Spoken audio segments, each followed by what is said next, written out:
Amma ba'd.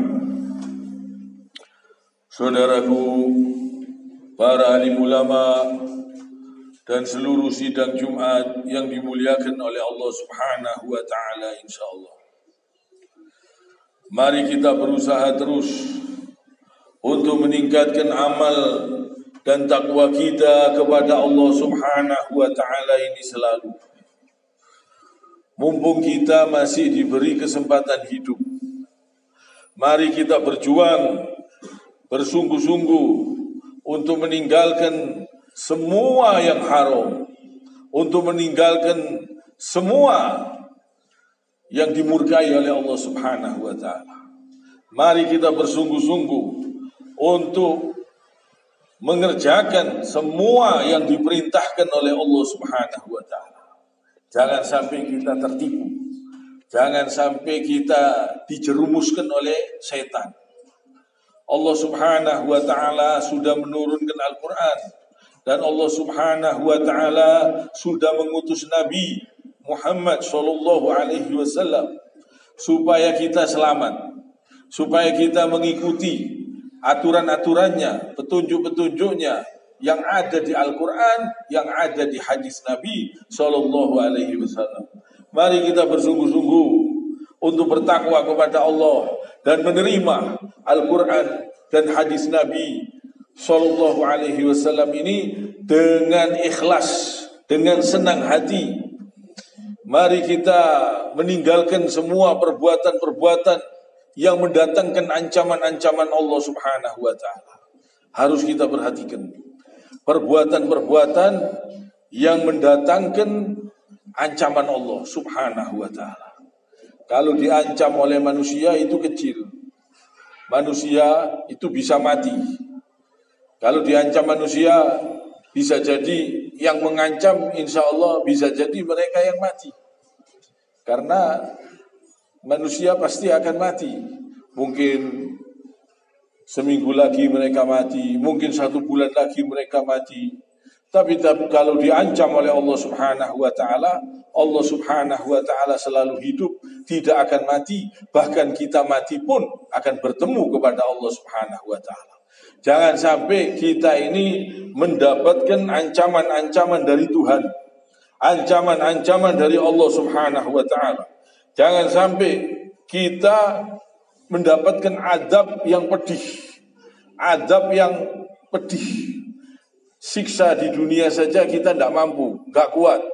Apalagi siksa di dalam kubur, apalagi siksa di akhirat. Kita ini tidak mampu.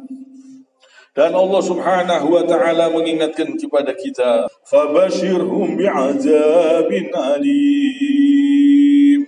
Ini perlu kita perhatikan. Orang-orang yang mengingkari ayat-ayat Allah, orang-orang yang tidak mau tunduk kepada aturan-aturan Allah Subhanahu wa taala. Dia menyelisihi aturan Allah Subhanahu wa taala. Dia tidak mau mengikuti petunjuk Allah Subhanahu wa taala. Ini diancam. Dan termasuk orang-orang yang membunuh para nabi tanpa hak, tanpa alasan yang benar, dan membunuh orang-orang yang menyuruh manusia untuk berbuat adil. Sampaikanlah kepada mereka kabar gembira, yaitu azab yang pedih. Ini kabar gembira buat mereka, yaitu azab yang pedih. Siksanya Allah sangat pedih. Ini orang-orang yang tidak mau mengikuti aturan Allah Subhanahu wa taala. Bahkan mereka membenci orang-orang yang memberi petunjuk, membenci orang-orang yang menyeru di jalan Allah Subhanahu wa taala, memusuhi orang-orang yang mengajak supaya mengerjakan perintah-perintah Allah Subhanahu wa taala. Ini diancam. Orang-orang yang mengingkari ayat-ayat Allah, tidak mau tunduk, tidak mau diatur oleh aturan-aturan Allah Subhanahu wa taala. Ini diancam. Siksanya Allah sangat pedih. Ingat, azab yang pedih. Coba kita renungkan. Azab di dunia ini saja kita nggak kuat, nggak mampu. Siksanya Allah sangat pedih. Jangan berani-berani berbuat dosa. Jangan berani-berani berbuat syirik. Jangan berani-berani berbuat zalim. berbuat perbuatan-perbuatan yang menyengsarakan manusia. Jangan berani-berani. Ingat, siksanya Allah sangat pedih. Sangat pedih. Dari anggota tubuh kita, tulang-tulang badan kita ini saja, kalau diberi cekot-cekot sudah terasa. Diberi cekot-cekot, diberi nyeri, diberi linu, diberi lumpuh, diberi stroke, diberi penyakit-penyakit oleh Allah Subhanahu wa ta'ala di dunia ini saja sudah terasa. Kita tidak mampu, kita tidak kuat. Ada orang yang nggak bisa bangun, ada yang nggak bisa duduk, ada yang nggak bisa kencing. Kalau tidak bisa kencing, ada yang tidak bisa keluarkan angin. Ini aja sudah bingung, tidak karuan manusia. Dibikin penyakit-penyakit yang aneh-aneh oleh Allah Subhanahu wa ta'ala tambah. Jadi azabnya Allah ini sangat pedih. Jangan berani-berani. Ingat, Allah Subhanahu wa ta'ala bisa memberi siksaan azab tanpa melalui kecelakaan, tanpa melalui jatuh, tanpa melalui ditabrak. Allah Subhanahu wa ta'ala bisa membuat lumpuh, bisa membuat seperti ditabrak, bisa membuat linu cekot-cekot seperti kecelakaan. Tanpa adanya kecelakaan pun Allah bisa. Allah ini maha pandai. Tanpa adanya bom yang jatuh pun bisa merasakan cekot-cekot, nyeri, pedih seperti orang yang kena bom, bisa. Allah maha pandai. Di tulang-tulang badan kita ini di dalam kekuasaan Allah Subhanahu wa ta'ala.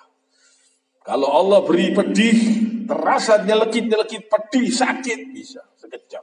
Di telinga kita, di mata kita, di anggota badan kita ini, dari kepala kita, kepala dibikin cekot-cekot, dibikin sakit, bisa. Mendadak sakit, bisa. Kalau Allah tidak menyembuhkan, dibikin sakit seterusnya, ya bisa. Jadi kita harus hati-hati. Jangan berani-berani mengingkari ayat-ayatnya Allah Subhanahu wa ta'ala. Jangan berani-berani berbuat perbuatan dosa, perbuatan haram, perbuatan yang dilarang oleh Allah Subhanahu wa ta'ala. Hati-hati. Karena kita tidak mampu. Kita ini selalu di dalam penglihatan Allah. Kita selalu dipantau oleh Allah Subhanahu wa ta'ala. Jangan berbuat riba. Tinggalkan segala bentuk-bentuk riba. Tinggalkan. Dan usahakan jangan menimbun uang di bank. Jangan menimbun uang di bank. Sama saja kita masih ngasih modal mereka. Walaupun kita tidak ngambil kredit. Jangan kita menyalahkan orang yang ngambil kredit saja. Orang yang nimbun uangnya di bank, itu sama saja dia ngasih modal. Iki lo gawin duitku, puteran terus, kembang no. Jadi modal-modal itu dari siapa? Dari orang-orang yang menimbun uang di bank. Jangan sampai kita ini mendapatkan dosa yang mengalir. Ini banyak sekali, banyak sekali. Kalau ada rezeki yang lumayan besar, tatapkan, belikan tanah, belikan rumah, belikan emas. Jangan sampai ditimbun di bank. Jangan sampai. Jangan sampai kita ngasih modal mereka. Jangan sampai. Jangan sampai dosa kita ini terus mengalir turun-temurun. Jangan sampai. Ini riba. Sama mereka dikembangkan terus, dianakno terus. Bukan orang yang kredit saja yang dosa, yang nimbun juga dosa. Insya Allah kalau kita gunakan hanya untuk alat transfer uang saja, insya Allah masih dimaafkan oleh Allah Subhanahu wa ta'ala. Kalau kita perlu, kita transfer uang saja, kita masukkan, kita kirim. Sudah, sebagai alat kirim uang saja. Insya Allah masih dimaafkan oleh Allah Subhanahu wa ta'ala. Jadi jangan sampai nimbun uang di bank. Kalau ada uang, berikan untuk sodako, untuk kebaikan-kebaikan, atau belikan tanah.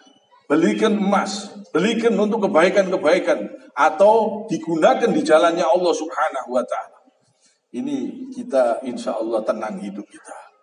Jangan sampai kita hidup ini sebentar, terus susahnya selama-lamanya. Jangan sampai kita hidup ini sebentar, tapi disiksa oleh Allah di dalam kubur, di akhirat selama-lamanya. Ini jangan sampai.